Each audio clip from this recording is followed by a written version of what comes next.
ज्योतिष शास्त्र में दशा एक इम्पोर्टेंट रोल प्ले करता है।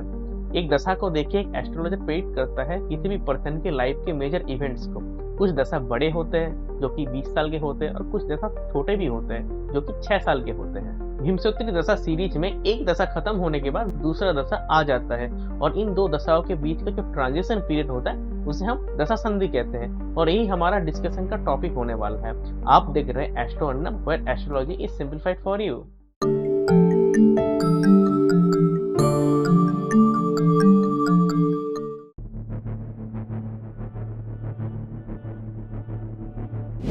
दशा संधि उस टाइम पीरियड को कहा जाता है जब एक महादशा का एंड होता है। उस टाइम महादशा का लॉर्ड का इफेक्ट जातक के ऊपर से कम होता है और दूसरा जो महादशा आने वाला होता है उस महादशा के लॉर्ड का इफेक्ट इस जातक के ऊपर बढ़ना शुरू हो जाता है। ये टाइम फ्रेम 1 से 2 साल का होता है डिपेंडिंग अपॉन की महादशा कितना बड़ा होता है। दशा संधि का एक इम्पोर्टेंट बात भी आपको नोटिस करना होगा कि दशा संधि जो होता है वो 2 महादशाओं से बनता है। एक महादशा जिनकी महादशा खत्म हो रही है और दूसरा जिनकी महादशा स्टार्टिंग हो रही है। अब हम जानते हैं दशा संधि कब पॉजिटिव रिजल्ट देता है और कब नेगेटिव रिजल्ट देता है। जब 2 प्लैनेट्स जिनका महादशा शुरू होने वाला है और खत्म होने वाला है वो अगर न्यूट्रल होते हैं या फ्रेंड्स होते हैं तो उनका दशा संधि पॉजिटिव जाता है। फॉर एग्जाम्पल वेनस से सन की महादशा, सन से मून की महादशा, मून से मार्स की महादशा, जुपिटर से राहु की महादशा, केतु से वेनस की महादशा और सैटर्न से मरकरी की महादशा। अगर दोनों महादशा और लॉर्ड जो दशा संधि में इन्वॉल्व होते हैं उनका नक्षत्र लॉर्ड अगर फ्रेंड्स होते हैं या फिर सेम होता है तो दशा संधि जनरली अच्छा जाता है।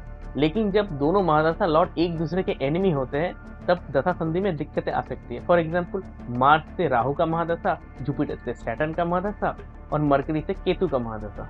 जब राहु और केतु कुंडली में खराब होता है और उनकी दशा खत्म होने को आती है तब दशा संधि में मेजर प्रॉब्लम आ सकती है। जब अपकमिंग महादशा लॉर्ड कुंडली में पीड़ित होता है तो दशा संधि जो होता है वो जनरली खराब जाता है। अपकमिंग सेक्शन में हम जानने वाले हैं कि हर महादशा का दशा संधि पीरियड कितना बड़ा होता है।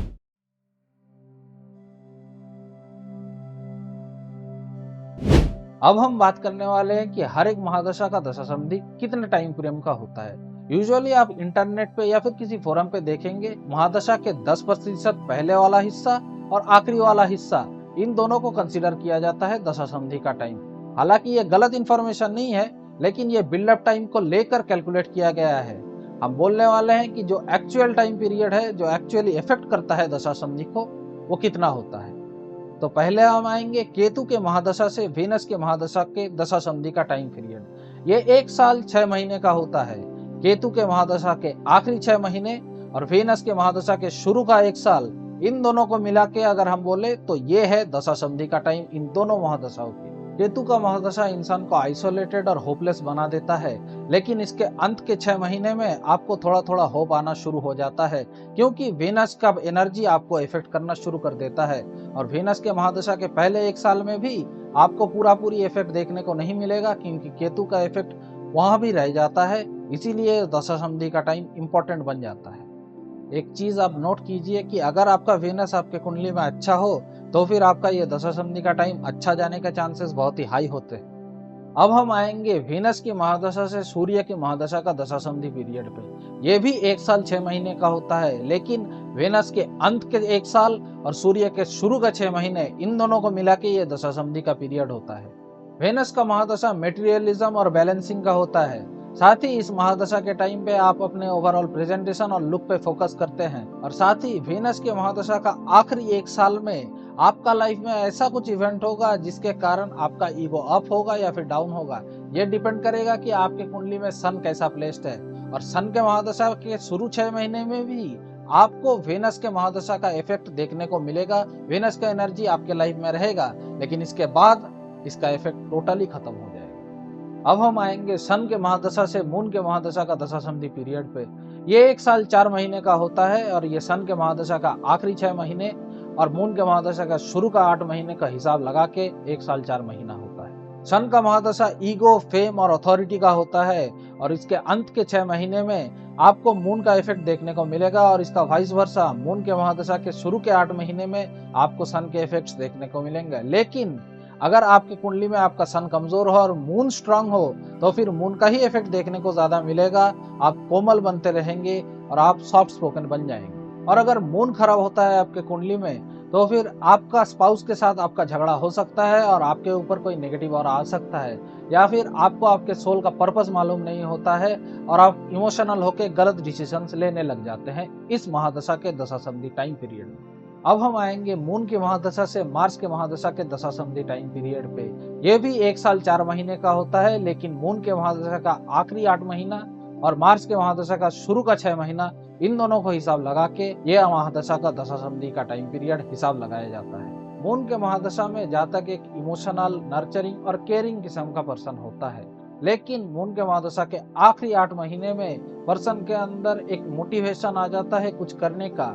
ये क्या चीज करने का होगा वो डिपेंड करेगा आपके मार्स के ऊपर, लेकिन तब भी पर्सन के अंदर इमोशनली केयरिंग ये सब एस्पेक्ट्स रहते हैं और मार्स के शुरू के 6 महीने में भी ये रहता है। लेकिन अगर आपके कुंडली में मार्स प्रोमिनेंट होता है तो ये दशा संधि का पीरियड मार्स के शुरू के 6 महीने से 2 महीने में आ जाता है और 2 महीने में ही खत्म हो जाता है। अब हम आएंगे मार्स के महादशा से राहु के महादशा का दशा संधि टाइम पीरियड पे। ये 1 साल 6 महीने का होता है और मार्स के आखिरी 6 महीने और राहु के शुरू का 1 साल, इन दोनों का हिसाब लगा के ये दशा संधि का टाइम पीरियड होता है। मार्स के महादशा में पर्सन एक एक्टिव और पैशनेट पर्सन रहता है, लेकिन इसके महादशा के आखिरी 6 महीने में पर्सन के अंदर लालच आना शुरू हो जाता है और पर्सन लालची होना शुरू हो जाता है due to influence of Rahu. और राहु के महादशा के पहले 1 साल में आप लालच और अपने लक पे ज्यादा फोकस करते हैं, मार्स का इफेक्ट कम हो जाता है और आप पैशन या फिर मेहनत कम करने लग जाते हैं। अब हम आएंगे राहु के महादशा से जुपिटर के महादशा के दशा संधि टाइम पीरियड पे। ये 2 साल का होता है। राहु का आखिरी का 1 साल और जुपिटर के शुरू का 1 साल, इन दोनों का हिसाब लगा के ये दशा संधि का टाइम पीरियड होता है। राहु के महादशा में जातक दूसरों से अपने आप को कंपेयर करने लगता है और बहुत ही ज्यादा इनसिक्योर होता है, लेकिन इसके इफेक्ट्स कम होने लग जाता है राहु के महादशा के 1 साल में, क्योंकि जुपिटर का इफेक्ट आपके अंदर आना शुरू हो जाता है और ये नेगेटिव इफेक्ट्स दूर करने लग जाता है। आपको दूसरों का नियत समझ में आता है और आपको रियलिटी समझ में आता है। साथ ही ये इफेक्ट टोटली चला जाता है जुपिटर के शुरू के 1 साल के बाद, लेकिन ये डिपेंड करेगा कि कितनी जल्दी जाएगा। अगर आपका राहु नेगेटिवली प्लेस्ड है कुंडली में तो इफेक्ट जाने में और भी ज्यादा टाइम लगता है, और अगर जुपिटर पॉजिटिवली प्लेस्ड हो तो इफेक्ट्स जल्दी चले जाते हैं। अब हम आते हैं जुपिटर और सैटर्न के दशा संधि पे। ये टोटल 1 साल 8 महीने का होता है, जिसमें जुपिटर के एंड फेज का 1 साल होता है और सैटर्न के स्टार्टिंग फेज का 8 महीना होता है। जुपिटर महादशा के एंडिंग का 1 साल जहां पर दशा संधि शुरू होता है, इस टाइम पे सैटर्न का प्रभाव जातक के ऊपर पड़ना शुरू हो जाता है। सैटर्न हार्डवर्क और डिसिप्लिन को रिप्रेजेंट करता है। ठीक इसका उल्टा जब सैटर्न का महादशा शुरू होता है और वह 8 महीने तक चलता है तो वहां पर दशा संधि एंड होता है। उस टाइम शनिदेव कर्मों का फल देते हैं। फल इस बात के ऊपर डिपेंड करता है कि आपने धर्म के काम किए हैं या नहीं, क्योंकि धर्म रिप्रेजेंट करता है जुपिटर द्वारा। अब हम आते हैं सैटर्न मरकरी के दशा संधि पे। एक टोटल 1 साल 6 महीने का होता है। इसमें से सैटर्न का जो आखिर का 1 साल होता है, ये फर्स्ट हाफ बनता है दशा संधि का, और सेकंड हाफ जो होता है वो होता है मरकरी के महादशा के पहले 6 महीने का। सैटर्न के महादशा में स्लोनेस, लेजीनेस और जिम्मेदारी होता है। ठीक उसका उल्टा मरकरी के महादशा में क्विकनेस होता है, बचपना होता है, इंटेलिजेंसी होता है। तो जब दशा संधि शुरू होता है, जब सैटर्न की महादशा एंड होने पर, तब जो पर्सन होता है उसके अंदर एक क्विकनेस आता है और न्यू चीजों को सीखने की कोशिश भी करता है। और जो दशा संधि का सेकंड हाफ होता है, यानी जो मरकरी की महादशा का 6 महीना होता है, ये बहुत ही ज्यादा छोटा पीरियड होता है, क्योंकि मरकरी बहुत ही ज्यादा रिएक्टिव प्लैनेट है। उस टाइम में सैटर्न का प्रभाव रहता है, जिसके कारण उनको लगता है कि मैंने बहुत ही ज्यादा मेहनत किया है, और वो थोड़ा पर्सन लेजी भी बन जाता है। अब हम आते हैं मरकरी केतु के दशा संधि पे। ये 1 साल 6 महीने का होता है। इसमें से जो फर्स्ट हाफ होता है ये मरकरी का एंड का 1 साल का होता है, और जो सेकंड हाफ होता है दशा संधि का, एक केतु के स्टार्टिंग के 6 महीने का होता है। मरकरी के महादशा में कोई भी पर्सन जो होता है वो बहुत ही ज्यादा कैलकुलेटिव हो जाता है। वो हर चीजों का मोल भाव करना शुरू कर देता है, हर चीज को पैसे से तोलता है। पर जब दशा संधि शुरू हो जाता है तो मरकरी के 1 साल जो होता है महादशा का, उसमें उस पर्सन को कोई भी लॉस हो सकता है फाइनेंशियल लॉस हो, हेल्थ का लॉस हो। ये इसलिए होता है क्योंकि केतु का प्रभाव आना शुरू हो जाता है। और अगर पर्सन के कुंडली में केतु अच्छा प्लेस्ड होता है तो केतु के जो इफेक्ट होता है वो ट्रांसफॉर्मेशन तो लाता है, और वो नेगेटिव नहीं पॉजिटिव ट्रांसफॉर्मेशन लाता है। अब हम आते हैं दशा संधि के एप्लीकेशंस पे। ये दशा संधि का जो कॉन्सेप्ट होता है, ये मैच मेकिंग में सबसे ज्यादा यूज किया जाता है।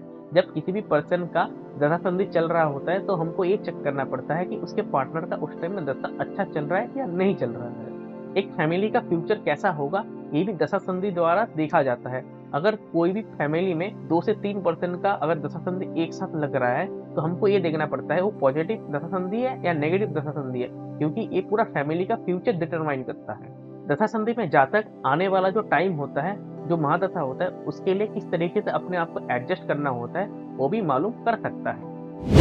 तो आज के वीडियो में इतना ही। उम्मीद करता हूँ कि आपको ये वीडियो इन्फॉर्मेटिव लगी होगी। अगर आपका कोई प्रश्न है या फिर सजेशन है तो कमेंट्स में अवश्य लिखिए। अगर आपको ये वीडियो पसंद आया है तो इस वीडियो को लाइक कीजिए और शेयर कीजिए। साथ ही अगर आपको हमारा कंटेंट पसंद आता है तो हमारे चैनल को सब्सक्राइब कीजिए और साथ ही उस नोटिफिकेशन बेल को भी दबा दीजिए ताकि आपको लेटेस्ट अपडेट मिल पाए। स्क्रीन पे दिख रहा है ये वीडियो आपको इन्फॉर्मेशन देगा केतु के महादशा के बारे में, और ये वीडियो आपको इन्फॉर्मेशन देगा कि आत्मा कारक 12 हाउसेस में कैसे रिजल्ट्स देता है। अगली वीडियो में फिर मिलेंगे। नमस्कार।